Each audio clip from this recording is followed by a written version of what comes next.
Good evening. It's time now for Saturday Nightmares, our weekly trip to terror with its monsters, terror, demons, horrible motion pictures, and your host, most Friday of all, Uncle Scary. Ha ha ha ha ha ha. Greetings, monster fans. How are you? It's your old Uncle Scary, ready to terrify you this week with Imagine. Have I got a terrifying tale for you? And welcome to Saturday Nightmares. It can exist anywhere, at school, even in your own bedroom. It's where your world meets mine. It is the place between the living and the dead, where the everyday world meets the things that exist in your worst nightmares. There's only one requirement to enter. A touch of evil is all it takes. As simple as cheating, as simple as stealing, as simple as murder, as near as a lie. Tonight I present to you The Creeping Terror. It's about some astronauts that actually discover a strange organism that cling to their spacecraft. That terror is unspeakably evil. So let's get ready to watch the first portion of our movie, The Creeping Terror.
You must be dead, honey. After driving all night. What time is it? Almost 4:30. Almost dawn.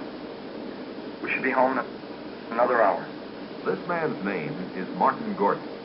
The lovely girl beside him is Brett, his bride of 2 wonderful weeks. It's late August. They're returning from their honeymoon to their home in quiet, peaceful Angel County, California. Martin's Uncle Ben is sheriff of Angel County, and Martin is his senior deputy.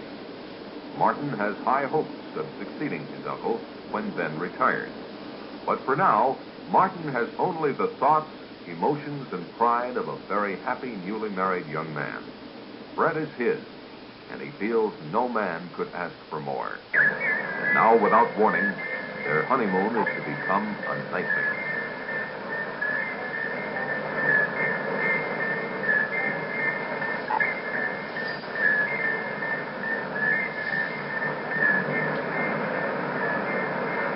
Neither Martin nor Brett saw the glowing rocket descend in the early morning sky. It was reported to the sheriff's office by Jeff, the county forest ranger. Jeff reported to Sheriff Ben that a plane had crashed near Willow Creek and that he was going out to investigate. Ben said he would join him as soon as possible. Barney, Ben's junior deputy, was to summon medical aid and to see if he could rouse someone at the Air Authority in San Francisco.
then, honey?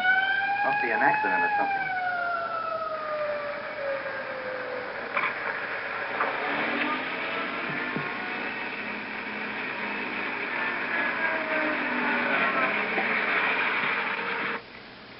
There's a plane crash down the road a couple of miles. I'm going to be a little short-handed till help gets here. Go around back of me.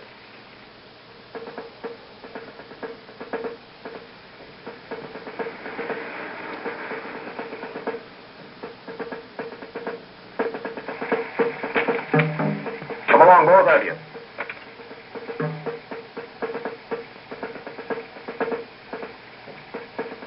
Get in, honey.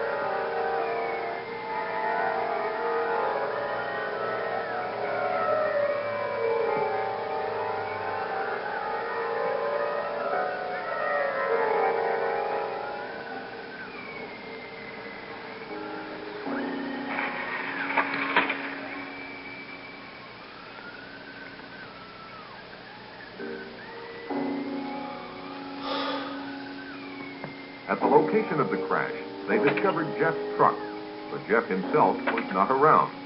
They proceeded with their investigation.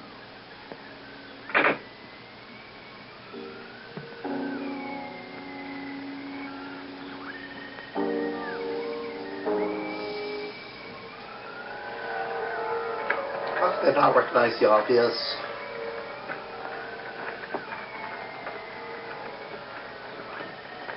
They looked at the rocket in utter amazement.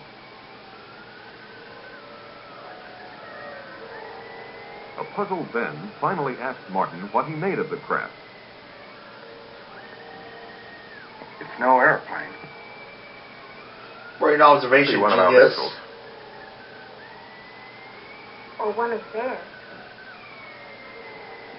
You could be right, honey. Don't think we have anything this big.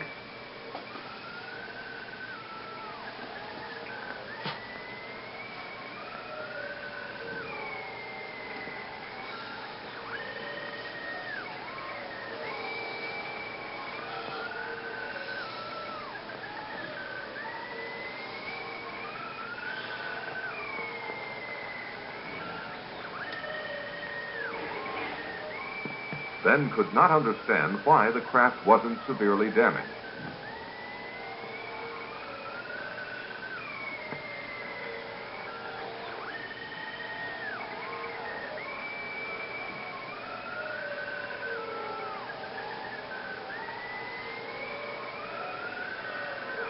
This hat belongs to Jeff Peters.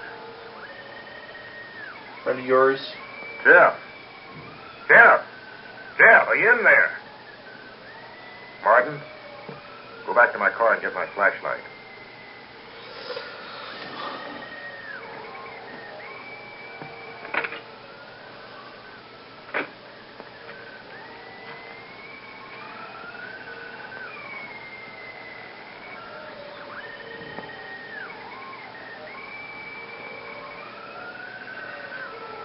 Ben, don't go in there.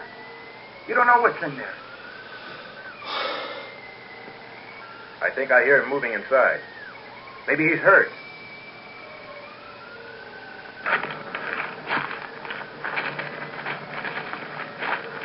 Ben, please don't.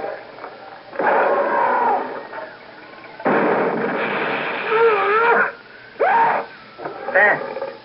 Ben.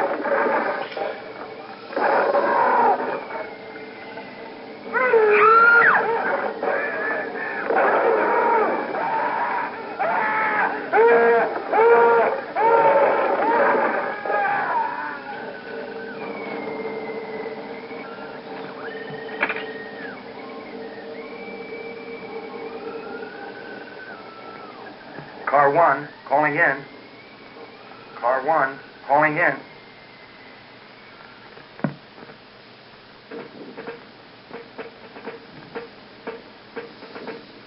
Within the hour, Martin's unusual call for assistance was answered by a special unit led by a Colonel James Caldwell.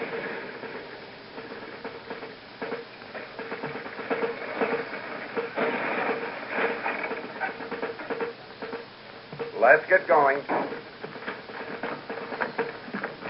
Let's go. Let's go. Move it over. Let's get going. Let's go. All right, back on the truck. Let's go.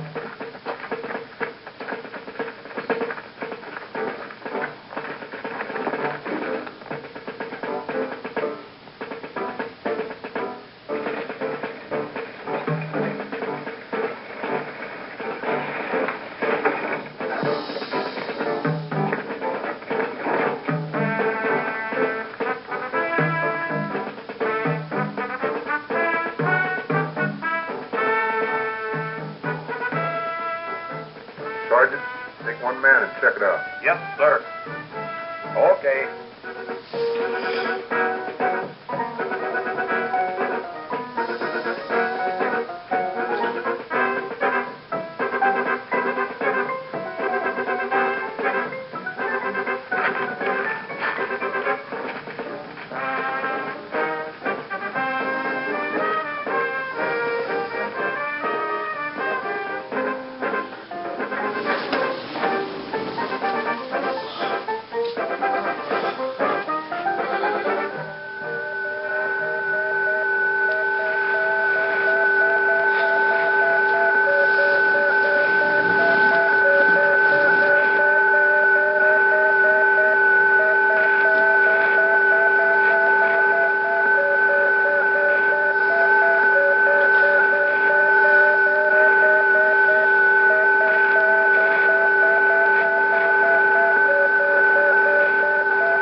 What kind of monster they have in there?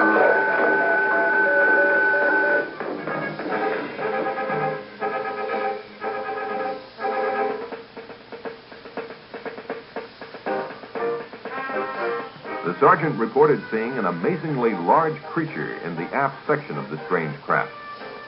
He further reported that it was secured by a kind of metal harness, but that the creature could still move around somewhat, and for that reason they had not gotten too close to it.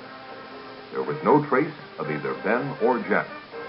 The colonel ordered continuous guard duty around the spaceship and decided to set up a temporary military headquarters at the sheriff's office in town.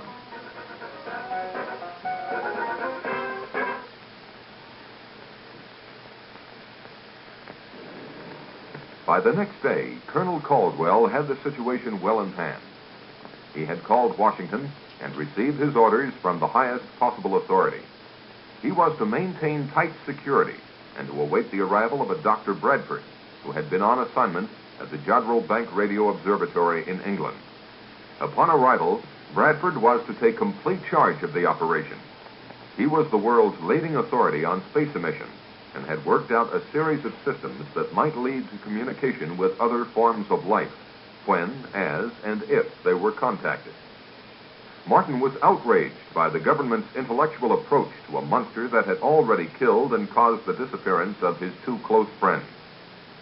Caldwell tended to agree with him, but stated he had to follow his orders.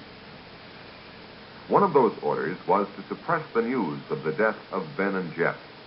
Martin was appointed temporary sheriff, and all news intended for public consumption was to emanate from his office. The Air Authority issued a cover-up story that a plane had crashed and burned, and this was to suffice until the experts cleared up the mystery of the visitor from outer space.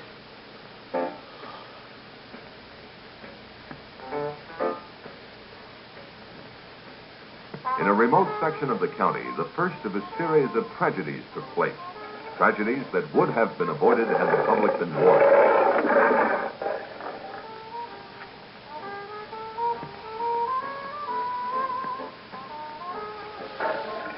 Or no, the narrator should be doing all the plot.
Later that day, while they were awaiting the arrival of Dr. Bradford, Martin instructed Barney, on advice from Colonel Caldwell, to plant in the local papers the news that Ben and Jeff had taken off on a fishing trip to British Columbia.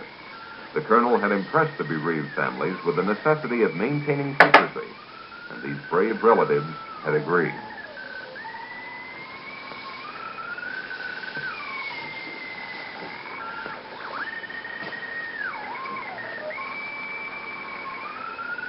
Despite Brett's inquiries about what Martin had seen in the spacecraft, he avoided specific details for fear of disturbing her more than she was. If the truth were known, Martin was more than a little disturbed himself. Shortly thereafter, Dr. Bradford arrived. He was a much younger man than one would imagine him to be.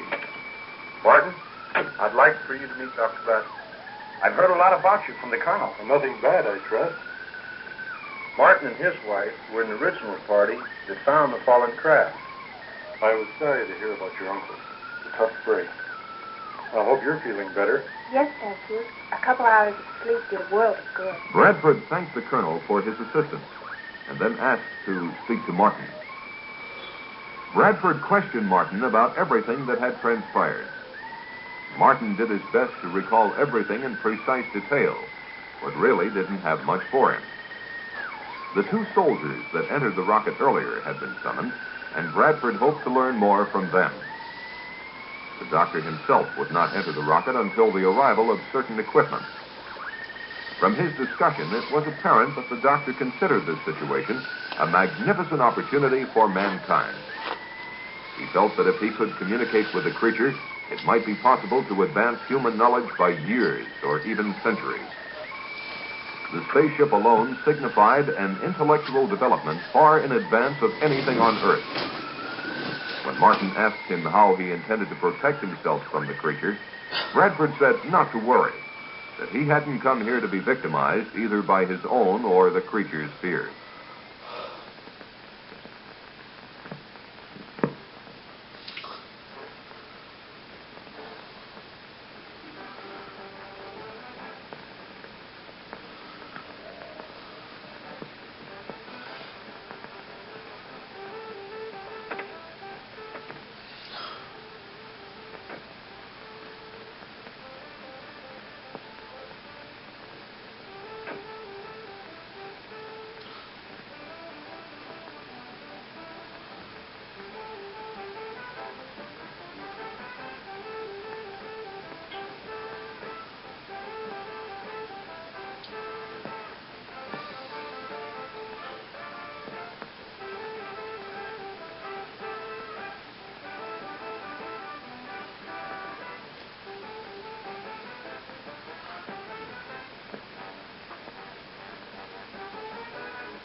Oh, hi, Barney.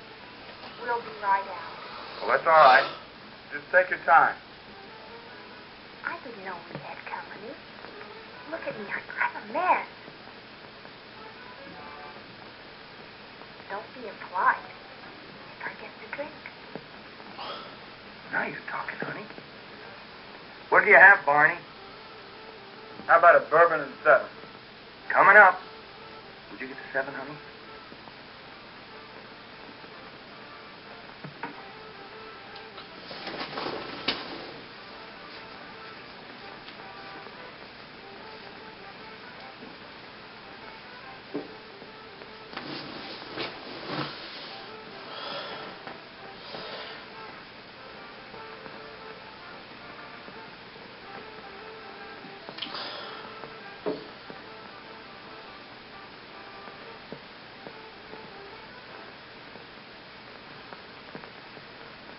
Barney, you should try marriage. It would do wonders for you. Barney and Martin had been bachelor buddies for years, but now that Martin was settling down to marriage, they were slowly drifting apart. Barney, naturally, was still dating all the girls in town, and he couldn't understand why Brett and Martin didn't pal around with him more than they did. He couldn't comprehend that married life brought with it not only new problems and duties, but the necessary togetherness of husband and wife as well. Despite Brett's most tactful considerations, such as inviting him over to dinner quite often, Barney was growing resentful of her, or at least she felt that he was. Since time began, this change in relationship has probably happened to all buddies in similar circumstances. Life has its way of making boys grow up, and with marriage, Martin's time had come. His life was now Brett, a life that he thoroughly enjoyed.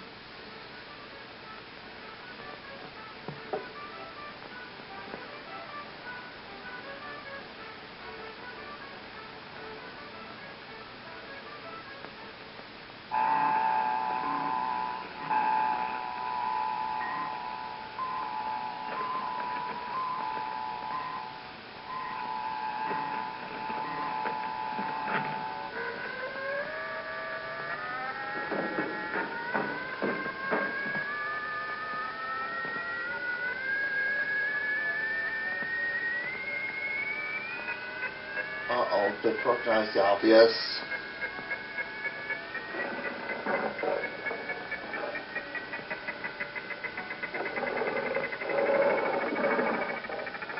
Bye, honey.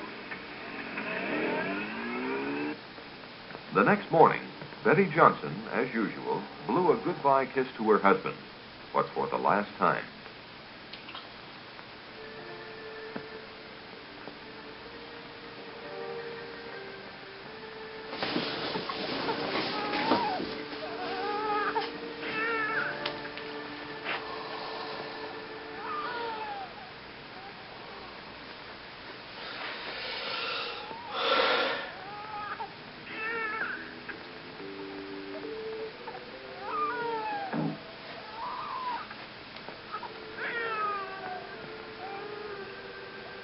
Poor baby. Let Mommy take your temperature.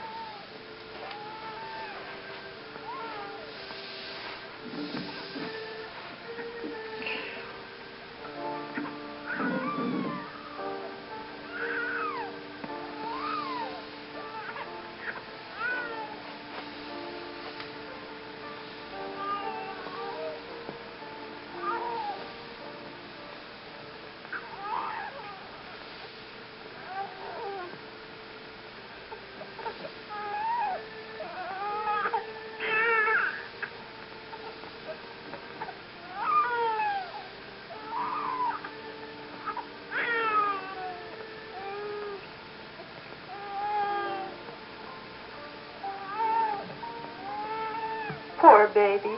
You'll feel better soon.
Uh-oh, look out.